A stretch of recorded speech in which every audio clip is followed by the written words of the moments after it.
Welcome to Wedding Wednesdays. My name is Patrice Hunt, and this It's me. is me, They know who it is. my husband, Marcus Hunt.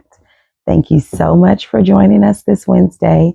We are doing something a little bit different because I saw a post on Instagram like about 2 weeks ago about where this guy was talking about how you can have a gap in your marriage. And he was basically saying where from the time that you have a disagreement, not a disagreement, but from the time that something is wrong or something that you need to express to your spouse, and until the time that you actually express it, that's a gap in your relationship. And so he talked about how divorce can happen in a gap and how infidelity can happen in a gap, misunderstanding, lack of communication, like all of those things can happen in a gap.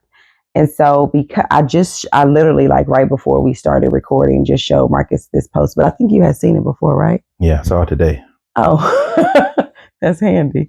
So I wanted to look at, just to talk about it and to get his opinion and thoughts and stuff on it, just mainly because, we talk a lot about communication on the podcast, and we talk about how important it is to communicate. And I think that something that I have been guilty of forming the gap, like where something will be wrong and I won't say anything about it until, 3 days later. I'm just picking a date. 3 days. Sounds right. But that ain't that bad of a gap then. 3 days. Big gap. Big, large gap. But River. A river? Yeah, a ravine. A stream, maybe. Deep. No. A little puddle. But yeah, so I was like, I think that it was something that could be beneficial because I felt like it was beneficial to me. Okay. And so I felt like it could be beneficial to somebody else out there. So that's why I wanted to talk about it. So before we go any further, I'm going to ask the question I always ask. Do you have anything to say about the gap? How I took the video was more so the lack of communication. Mm-hmm. Or the lack of, I would say doing the right thing, not necessarily just communication, but when you see a need and you don't feel it, or you don't inquire about it, or something of that nature. I just think that not stepping in the gap creates the gap, or allows the gap to exist. So I thought it was pretty interesting how he put that and said that in the gap, cheating occurs and, divorce and things of that nature. That's a really big gap. And then I guess at times too, when you are communicating, are you being authentic? Are you telling the truth? Are you being honest? Because all communication is not good communication. Right. Or, healthy communication. So just speaking just for the sake of speaking, just to say that, hey, I was trying, that doesn't count in that. So I thought it was pretty interesting. Yeah. I think that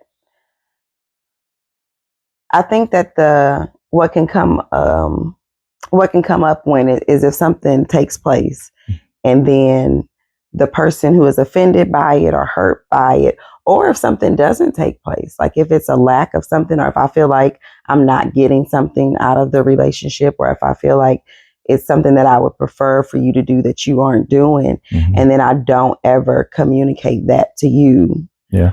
But then, like, to go back to our conversation on expectations, but then I still expect for you to do that. And then I'm harboring these ill feelings and ill will towards you because there is an expectation and there's a desire. And then that desire isn't being met, or that expectation isn't being met, but I also haven't communicated it. Yeah. And so what can happen is the person that has that expectation can start to feel distant, can start to pull away, can start to communicate with other people to like start taking their problems to somebody else Right. instead of their spouse. And like you said, that that can come into cheating and things. But also like it can just be a friend. Like you could just be taking it to a friend. And depending on who that friend is, if they don't, if they're not God fearing, or if they're not married, or if they don't have hold your marriage in high regard, they might give you bad advice or something like that. So I think that it's important to make sure that when we have an issue that we can go ahead. And I don't think that 3 days is a long time. All right. Sometimes you got to sit with it. No. That's you. As you trying to handle something, you're making a temporary issue be a permanent thing. So. But I feel like the spouse in that situation is probably oblivious. Yeah. To that expectation or that need. Yeah. But I think that the biggest problem comes in when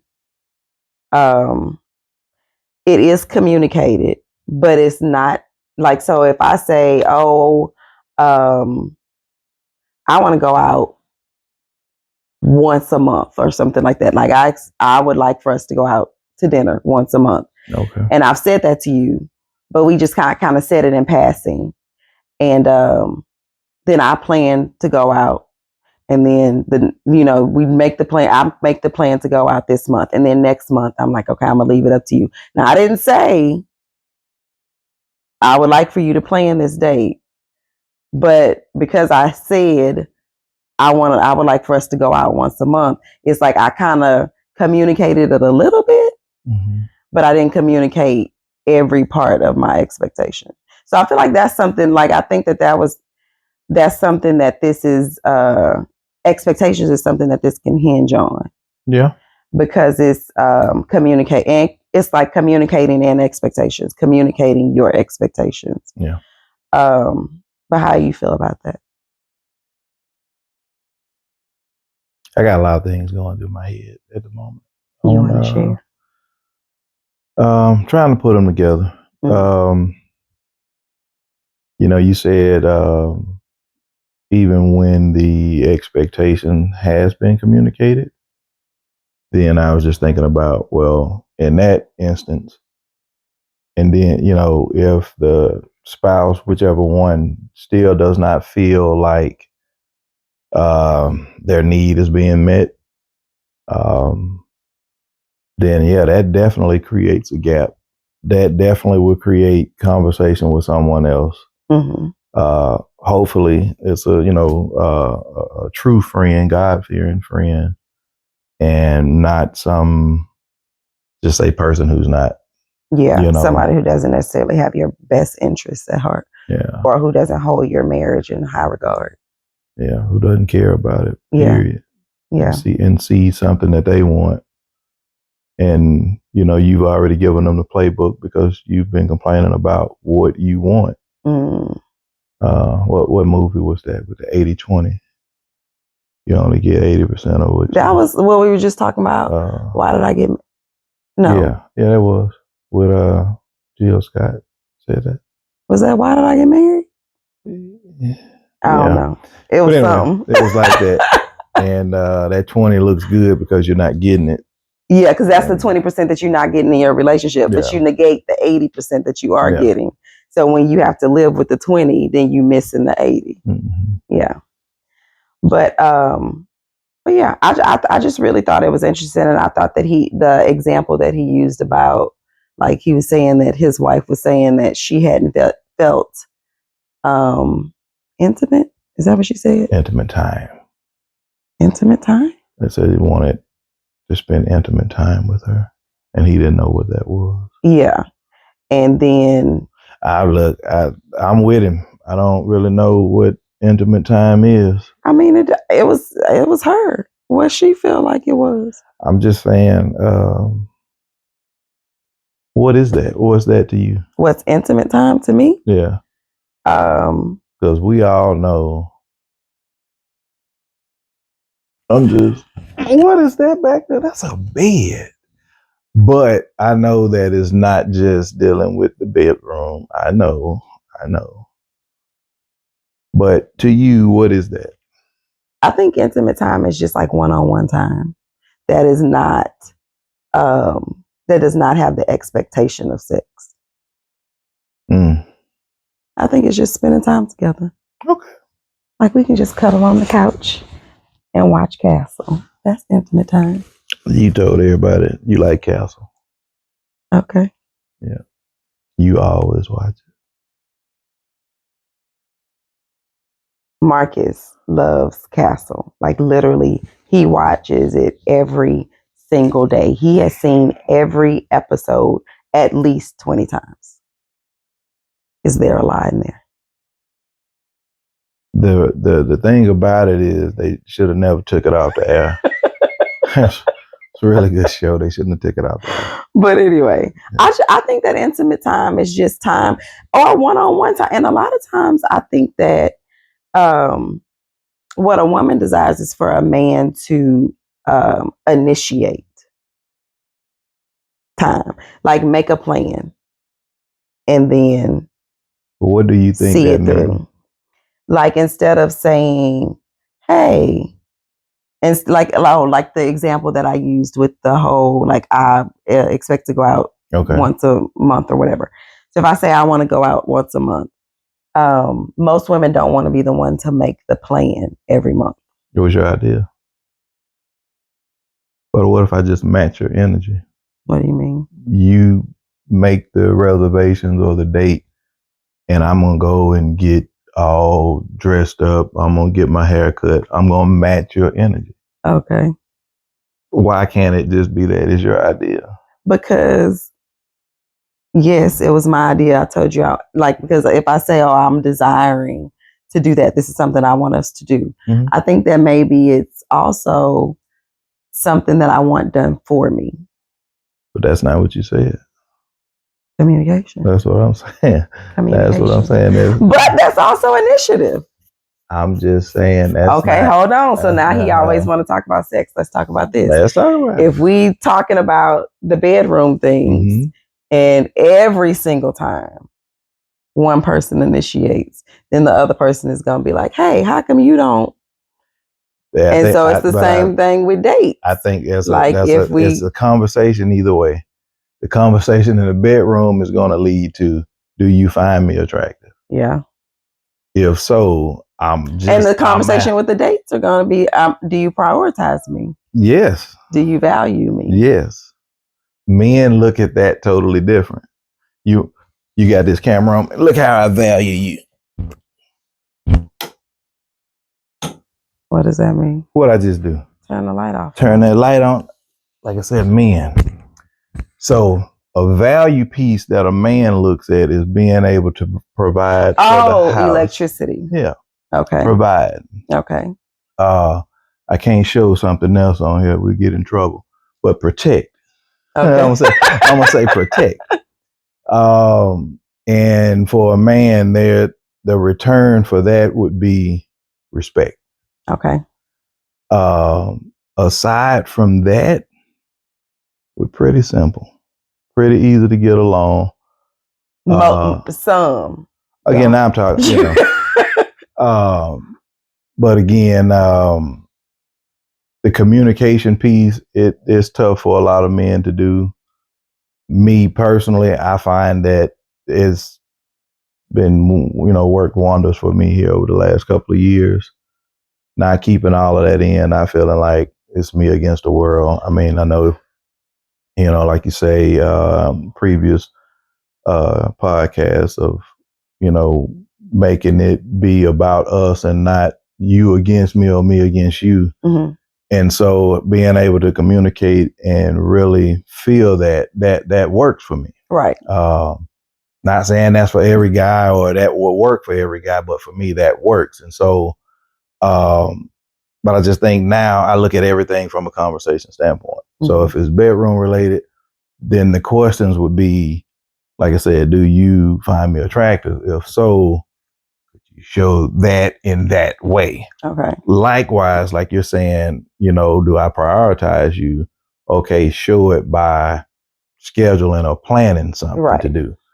And me getting up with the light is just, a lot of men look at it from a standpoint, and I used to, I'm not going to sit there and say that I didn't, but look at it from a standpoint of providing and going out and having the world do everything toward us, or at us, I should say. But we go out, take it, come back, and a lot of times it's like, ta-da, look what we did, that kind of thing. Look what we're doing, and look, we're providing for the family. We're doing all of these things. And honestly, here recently, and I'm saying recently, I give it maybe the last, we've been married, 18 years? I would say maybe the last 5 years, I really changed how I saw it. So, but again, that's nothing that I had to communicate with you, and that was something that I needed to change from an action standpoint. So, but again, being able to, take a true assessment of myself and look at it and say, well, now since we're talking about that podcast, that video, and the guy was talking about the gap, I see that I was creating the gap. And so, a lot of times, some people are able to identify that, do something about it. Sometimes you don't realize you're doing it, and you keep digging a hole. Yeah. So I thank God that, he brought it to my attention. And then, I had to be intentional about some things. And I think in the beginning of our marriage, when we first got together, right after we had our daughter, when you were like going to work and having issues at work, and then you would come home and you wanted me to support you and like listen. And I was trying to like fix it and like be like, well, did you do this? Did you do that? And instead of receiving it how I was giving it, how you felt was that I was like attacking you. Yeah. Right. And so I think that in that moment there was a gap, because it was like, wasn't necessarily communicated in that way. And so I think, and we were young. We were like, what, like 24, 25? We were young. And so just being new in marriage, new parents, and all of that all together. And so it was like that made us bump heads. And so I think that I definitely can attribute that to being a time in our marriage where there was a gap. Yeah. Because it was like, I couldn't see what I was doing. I was blind to what I was doing. And I thought that what I was doing was being helpful. I didn't realize that I was not allowing you to process your own feelings and then just validating those feelings. And instead of like trying to be like, oh, well, you should do this, you should try this, you should try this. Like you didn't know that you should try all of that. I should have just allowed you to just vent and express yourself and leave it at that. But at that time I wouldn't communicate. Well, I wasn't gonna say that. That was for you to say. Well, at that time I wouldn't communicate. Yeah, that wasn't a good time. I wasn't happy with how I responded to that. At work, I wasn't happy with that. And so it was good that we did the thing at the church. Yeah, we did a couples Bible study. Yeah. Really early, like right after that, like it was still fresh. Yeah, it was still fresh. Yeah, because I remember like crying. Yeah, I was like, I don't know what I did. Yeah, now that worked. That really worked for me, and or I think it worked good for us. Yeah, I think it did too. I can't remember. That wasn't when we did 7. The book. We did do a book. It was like the video and the book. But I think that also shows the importance of having a community, being in a church, and being a part of small groups, having people who have been married longer than you, that you can talk to, and people who are going to value your marriage and and all of that, because I mean, that really could have been a place where we like where it became a bigger, like it went from being a little gap into like being a cavern or something, or being a like the Grand Canyon type of thing. But because we were in a church that did that couples ministry, and because we did that, and because we had people that we trusted, that we could communicate with and share things with, that was helpful. And so I think that that's a benefit. That's definitely a benefit of being a part of a community and having people in your corner that support your marriage, because that's when times get tough, sometimes you're going to have to talk, vent and talk it out to somebody else. And it's, I mean, and I'm not saying you can't do it without talking to somebody else, but I just think that sometimes you have to step back and like express your concerns to a neutral, thank you, a neutral party that is going to say, okay, he was wrong for that, but also you could look at it this way. Yeah. Or he was definitely wrong for that, but you need to tell him, this is how you feel, this is what you expect, this is what you desire. So I think that it's definitely important to have a community. Yeah, I definitely agree. With my men's group, it's like, I mean, we're pretty raw. I will say that they would agree. Anybody that comes, we have to give a disclaimer to. Mm-hmm. But one thing about that group is that they're going to hold you accountable. Yeah. You can't go in there and fake it. They're going to call you on it. And it really takes men to hold each other accountable in that manner. I can't go in there and lie. I can't go in there and be, try to be fake with it, or try to, make an excuse or justify my behavior, whether, on the job, here at home, with you and the kids, or even how I handle someone there. Mm-hmm. That's really big. That's real big. And I think having that, sort of like that movie, The Forge, Oh yeah. Having that brotherhood of men that come together and hold one another accountable.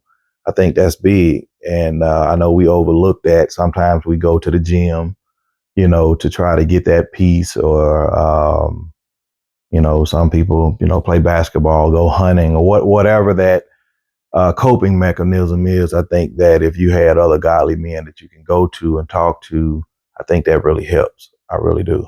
And I think that at that time, what was great too, like you said, with the different age groups of the couples, I think that I wouldn't say their names, but I'm trying to remember the couple, but they had been married like 50 years. Mm-hmm. And the first thing the guy said was something similar to what I was feeling. And then I just felt better. I was like, oh, you're 50 years in. We haven't even made 1 year yet. And so. We were 2 years in. Oh, well, but still 50 and you're having, I was like, hey, okay, well, I'm good. I'm good. This is normal. Okay. Yeah. Okay. Yeah. So, but being able to communicate, I didn't take that part of it. I just took what I needed or what I thought I only needed, which was, okay, everybody goes through it and we just have to find our way. And I was good. I was good, but they all talked about communicating. Mm-hmm. But I didn't get that part at that time. It took a couple of years. I didn't get it at that time. God reveals things to you when he wants you to have them. So I didn't need it then. He didn't need to communicate. Yeah, I didn't need it then. With his wife. Yeah. So. Not then. But yeah, I think that it's definitely important to have these types of conversations, because, and I like, even though I'm always like social media, like I'm like a love-hate relationship with social media, because I can scroll and scroll and scroll and scroll like forever. And I'll be looking at like outfits, hairstyles, and makeup tips, and decorating things. But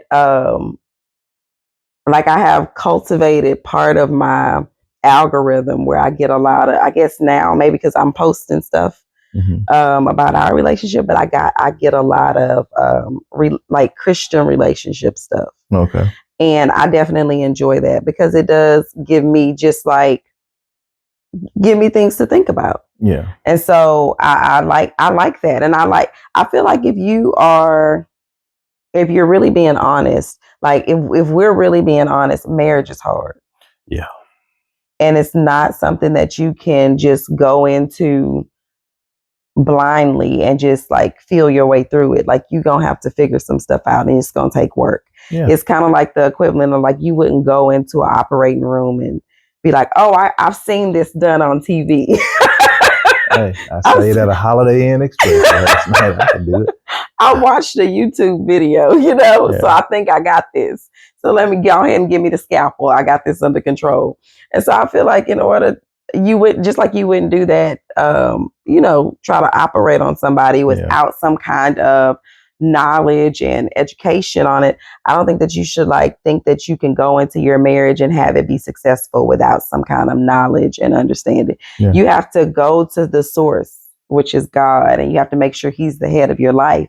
And you also, like we said, have to have a community. Mm-hmm. And it's also important that you look for those sources, like for those books or podcasts or YouTube channels or Instagram pages that are going to pour into your marriage and that will give you good godly advice, positive advice, not like, I'm man, you woman, you do what I say type of thing. Or, I got all this together. I got a job. I got this. I don't need nothing from him, So you just got to find that right.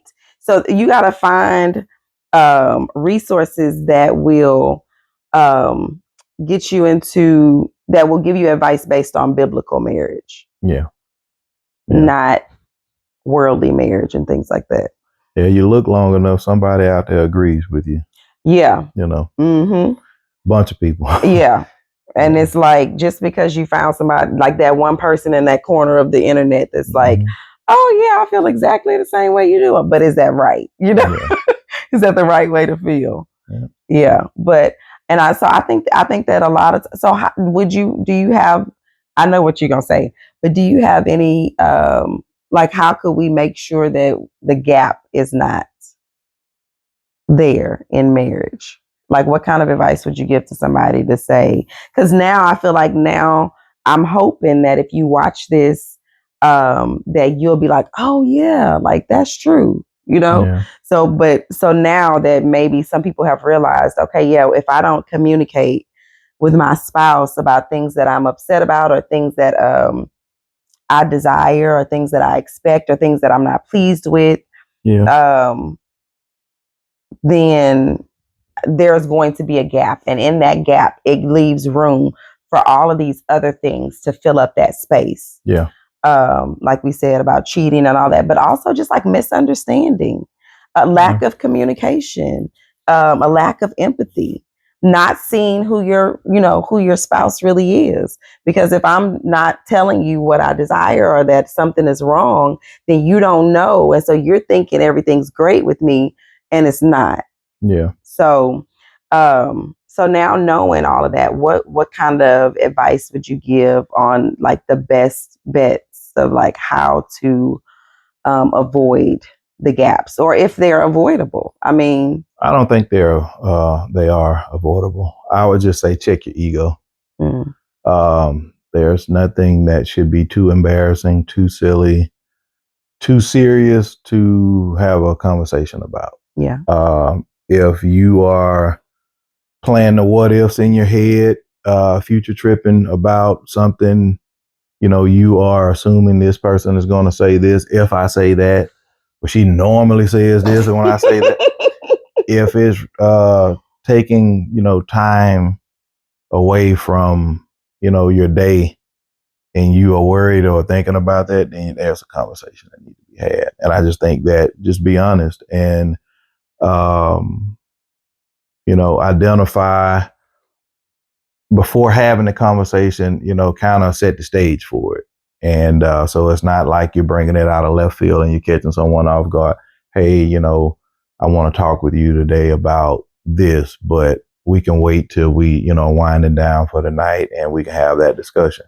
Okay, now you at least have given some kind of heads up. Now their mind is, starting to, so they don't feel bombarded. Yeah. That's a good idea. I never thought about doing that. It's just, I mean, you're not going to avoid anything. Life is going to happen. Life be lifing. And it's, how you respond to something in your 20s is totally different in your 30s and 40s. You're not the same person you were when you were 18, 25, 35, 40. I'm going to stop, but you're not the same person. And so you deal with things, you process things different, so I feel like all of our experiences shape who we are. Right. And we go through different stages of life at different times, but it's just, it's good to have somebody in your corner that truly cares for you. Mm-hmm. It's good to have that community of brothers or sisters that are there to offer that godly wisdom. And if they can't, they can point you somewhere. Right. So I would just say, don't try to avoid it, because again, tiptoeing around something, you're going to create it then. You know, I'm not going to say something because I don't want to start something, but you're feeling it. Yeah. And then that's going to build and build and build. And then now you're losing it over, you left the milk out. Mm-hmm. You blow up over something that had nothing to do with anything. And now you just unleashed all of that on somebody. Mm-hmm. And so that could be at work, that could be at home with the wife, that could be with the kids. It could just be a bad thing. So just communicate. And like I said, take out the ego. There's nothing too crazy, too silly, too embarrassing, too sexual. Just have the conversation. Yeah. I think that's important. I think that's some good advice. Well, I appreciate that. I try. What I do. It's what you do. That's what I do. You give good advice. All the sometimes. All the sometimes. All the sometimes. That's a good one. Mm-hmm. But yeah, okay. I think I liked this topic just because I feel like I really, when I saw that, I was like, oh yeah, that's what I did. That's what you did. Yeah. Yeah. But, and I mean, I guess I never had a name to put with it or anything like that, or an idea of a way to explain it that really could get through, that I could, express. But so now, it's like putting a name to it. So creating a gap. All right. So we're going to try not to, moving forward, right, people? Good luck. We're going to try to do, like you said, leave the ego at the door, communicate, have a great, have a community of believers who can pour into you and support you and encourage you through in your marriage and through hard times. That's it. Yeah. All right. Thank you so much for joining us this Wednesday, and we'll see you next Wednesday. Bye.